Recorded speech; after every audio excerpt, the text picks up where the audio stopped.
વડનગર સિવિલમાં પ્રસૂતાના મોત બાદ હોબાળો, પરિવારે ડોક્ટર ઉપર બેદરકારીનો આરોપ લગાવ્યો। આજે 19 નવેમ્બરના રોજ બપોરે 2 કલાકે સામે આવતી જાણકારી મુજબ મંગળવારે પ્રસૂતાનું મોત થતાં પરિવારે ડોક્ટર ઉપર બેદરકારીનો આરોપ લગાવી હોબાળો મચાવ્યો હતો। વિસનગરના ટીનાબેન પ્રકાશજી ઠાકોરને પ્રસૂતિ માટે વડનગર સિવિલમાં દાખલ કરવામાં આવ્યા હતા અને પરિવારની મનાઈ છતાં ઓપરેશન કરી દેતા મહિલાની તબિયત લથડી અને મોત પામ્યો હોવાનો આરોપ લાગ્યો છે।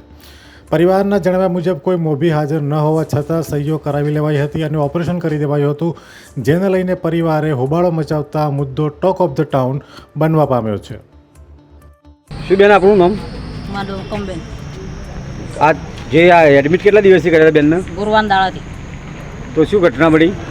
એટલે ઓપરેશન કરવાનું સાહેબો કહેતા હતા શેષકણું ઘટી ગયા હતા। એકલી શેષકણું ઘટી ગયા છે, આદમી કોઈ હાજર નહીં અને તમારે આજે ઓપરેશન નહીં કરવું, આજનું દાડે રવા દો અને 10 બોટલ લોહી ચડાવી રાતી અને ના હાજરીમાં આદમીમાં કોઈ હાજરી જ નથી, એક જ હતો મારા દિયોર એકલો અને ઓને ઓપરેશન કરી દીધું। ના ગુંદને ના મારા દિયોર બેને વિડીયો ઉતાર્યો અને મારો અંગૂઠા લીધા।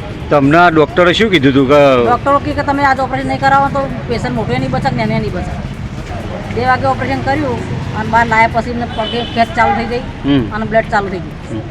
તો કોઈ ડૉક્ટરે સારવાર કરી ખરી? તાત્કાલિક સારવાર કરી, ઓક્સિજન બધું ચડાવી દીધું। હા ના કર્યું પછી છાતીમાં દબાવવા માંડ્યા કેમ કે હોશ થઈ જાય, પણ ભાઈ હતી જ નહીં તો હું હોશ થાય।